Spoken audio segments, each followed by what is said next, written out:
Welcome to Digital Asset News. Take a top stories in cryptocurrency digital assets and bring them down to bite-sized pieces. Today, it's really one big story, and there's a lot of different multifaceted aspects of it.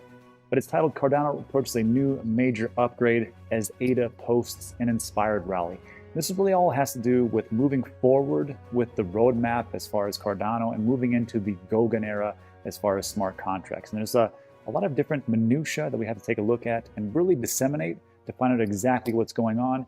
And hopefully, I'll get a little help from my friend Hashoshi, another YouTuber, to explain some more of the technical side. So we'll go over all that, and there's a lot of information to go over. But first, let's take a look at what is going on in the market. So today it is February 17th, 16th, 11:40 a.m. El Paso, Texas time. So here's what we got. Again, I think that Bitcoin went above 50,000 for a very short amount of time. But like I've always said, when there are round numbers, people are going to take profits. So just expect a retracement. That's just how it is. But I'm happy for that because, if you dollar cost average, this would be a great time for you. Bitcoin, I have stopped purchasing. I have my limit, and I already have my positions. And I've already talked about how I believe it's going to go to 150,000. And then it's going to retrace to around 30, 40,000. So anything over that, I don't see a point in actually purchasing anything else.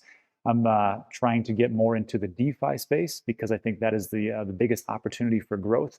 And I look at places like Aave and Synthetics, which I'll be doing more of a video on later. Anyhow, Ethereum down to 1744 after getting to 1800, so that's good. Tether, yeah, sure.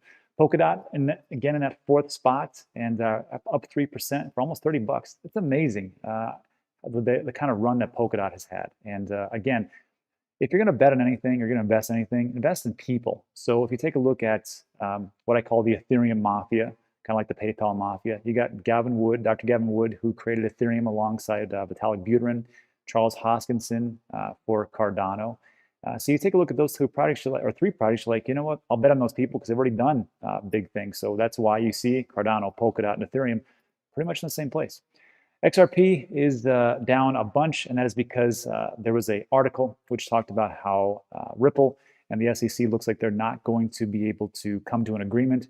And if you know anything about cases and lawsuits, you know this could drag out for quite a long time. I'm not here to bust anybody's bubble, but I've been through a lawsuit, and I can tell you right now, it is long, it is expensive, and there's a lot of different circumstances to really get out of it, and there's a lot of factors in play. So if you think this is going to happen anytime soon, I don't think that's happening. So sorry. Anyhow, Binance Coin down 3%. Litecoin, what else we got? Anything up majorly? Not really. Ooh, 16% for Cosmos. I don't have Cosmos, so I don't really care. And again, on my channel, just so you know, I'm super biased towards all the things that I own, and it's just how it is. But if you're a Cosmos holder, congratulations, good for you. Aave, I'm down 12%. Hey, what are you gonna do? Theta token down 6%. Everything's down right now. And again, once we hit these highs, we're gonna see a retracement. Let's take a look at, first of all, let me blow this up so somebody can see it. Sorry about that. And what I want to take a look at is what is going on as far as the sentiment of the market. So let me just click on this projected range. Okay, so this is from Trade the Chain, and you can take a look at what the sentiment is as far as like tweets and all the things that are going on in the different websites and blogs and Twitterverse. So I don't know any of these. I don't know Telos, Cream Finance, Mainframe Horizon, Blockstack, but apparently Telos is going to go up 16%, maybe down 13 in the next hour. That's kind of a crappy range. Trust Swap, -4 to +4. Grin, whatever. Maker, Celsius, that's pretty interesting. Still bearish. I see it going down. But if you want to check that out, there's a link in the description. Let's just jump into today's top story because this, to me, really is the big thing. And Cardano is just one of those projects that takes a long time. They've done a lot of different, to really just to creep into things, but I think it's going to be big. Look, we're almost hitting its all-time high of like $1.13, $1.18, somewhere around there. We were at, I think, 93 cents at one point. We'll take it. So what's going on? What is the catalyst for what's happening? So there's been a major upgrade, and this is from all the ADA posts. So just to go back in time, this article was written on February 14th, but it states here on February 3rd, Cardano's development firm, IOHK, successfully conducted a hard fork and applied the Gogan native token upgrade, known as the Mary upgrade, to the Cardano's testnet, which transforms the blockchain into a multi-asset network similar to Ethereum. And the things that really vary as far as Ethereum is fees, gas fees. And there was a there was a tweet from Ray Youssef. He is the owner of Paxful.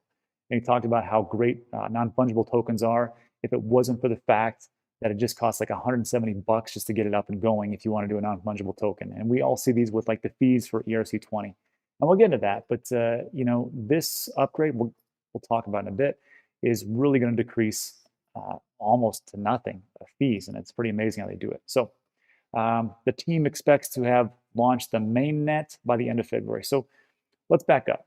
First of all, let's take a look what they're talking about as far as the Goguen roadmap and Cardano. I will link this in the description. It's just the roadmap.cardano.org. And what it talks about here is, actually, let me blow this up so everybody can see it. It makes a lot more sense if I can actually show you what you're looking at. So Goguen itself has the ability to build dApps, decentralized apps on Cardano's solid foundation of peer-reviewed research and high assurance development. So that was the big thing, because when people always talk to me, they're like, well, what has it done? Who is building on it? What is going on? But you have to understand, you couldn't really build too much on it because they needed Goguen to come into play. So now that Goguen is here, now you can start to have dApps. And they've built their own language, Plutus. They've done a lot of things as far as like making it very easy to build on it. So I expect things to take off. And the real question was always like, well, why the heck does it take so long? See this part right here where it says peer-reviewed research? And people are like, what are they talking about? And all this means, let me come back here. All this means for this peer-reviewed research is that they actually put these papers out, and they don't have people like inside their team go, yeah, it looks good. What they do is they send it out and they say, we want you, any kind of academic different properties or different schools or different people to actually take a look at that know about blockchain. Take a look at what we are proposing. Would this actually work, or is this just not a really good thing? And it's always done, well, it's done a lot as far as medicine, as far as pharmaceuticals. They want to do peer-reviewed research. So they take a look and say, this is what we have. Tell us if this is total bunk or if this is actually going to work. And they're the only ones that actually do this. So I understand now why they do it, just because the same thing as far as medicine and medications go, or the medical field. They can take a look at this and go, hey, tell us what you think. And so far, it has come back very positive. And this is the thing as far as like taking these small incremental steps to make sure it's done right. Think about some DeFi projects that you know about right now. How many of those have crashed and burned just because they're trying to throw things out there? And I got to tell you, for what I do as far as an entrepreneur, I'm the same way. I just throw stuff out until it breaks. I'm like, well, that didn't work out. We'll do something else. Well, let's do this, let's do that. But when you're playing around with people's money, it's a little bit different than an actual product. Like if a product comes out and rolls out, I'm like, that didn't work out, so we'll just change it. But when you're talking about people's money and life savings, you can't do that. When you talk about going into like sub-Saharan Africa and making a payment system, you can't really do that. When you're talking about bringing in these like Fortune 500 companies and then things just screw up left and right, you can't do that. And I get now why they have done all these things, and it makes a lot of sense. Anyhow, let's move back here. So this is one of the goals for the Goguen era has been the creation of Plutus, a purpose-built smart contract development language, an execution platform using the functional program Haskell. This allows one code base to support both on and off-chain components, improving the coherency and usability of the development experience compared with existing smart contract implementations. So jumping back to finish up this article, it talks about for the first time users on the Cardano blockchain will be able to create their own tokens, be it fungible tokens or NFTs. And if you've been aware of what is going on, I think NFT is going to be the next big thing. I have not kept up to date with it, but I will be delving into that a lot deeper moving forward. And then this was the interesting part, and we'll get into this with Hash in a bit, but Cardano's token design. So the first major difference following the upgrade is that there will be no execution fees, none. So in Ethereum, we could call those gas fees, but on the Cardano native blockchain, there's going to be no execution fees. This is from Heinrich Pfeiffer, General Secretary of the Cardano Foundation. He states, native tokens on Cardano are forged on-chain with no need for a smart contract, and therefore no execution fees required to transact native tokens on Cardano. Instead, sending tokens requires a nominal fee called the minimal ADA value. And he talks about how you can actually bundle these together and it'll increase the fee just a little bit, but not too much. So again, when we take a look at what's going on with Ethereum, it's a great platform and everybody's building on it.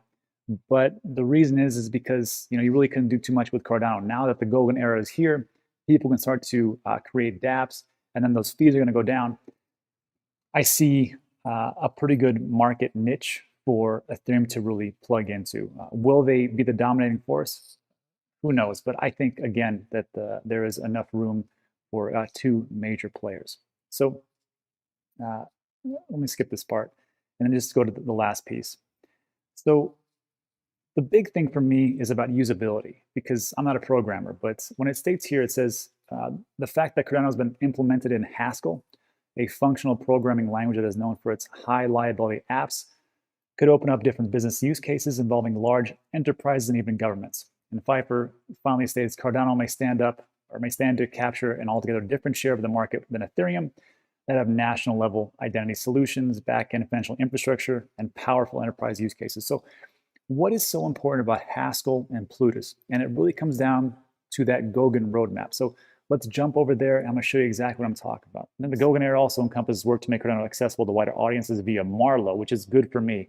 This allows financial and business experts with no previous technical knowledge, such as myself, to create smart contracts. So Marlowe and the Marlowe Playground simplify the process for creating smart contracts for financial applications, allowing subject matter experts to directly contribute without requiring deep programming skills. This could be a big boom for potentially DeFi, decentralized finance. So remember when we talked about this in the past. We say, if you don't know what to pick as far as DeFi, you don't really know about Aave, you don't really know about Compound, you don't really know about synthetics or Wi-Fi, just buy Ethereum because everything's built in Ethereum. However, I think that may change. So for all this stuff, I mean, even for me, like I'm looking at this and I'm like, what the heck? It's kind of confusing what they're talking about. So really what I want to do is get somebody who's an expert, who's actually a programmer and knows what the heck they're talking about. And that's why I brought in my friend Hashoshi. So let's jump over to the Zoom meeting and let me have Hashoshi actually explain what the heck is going on.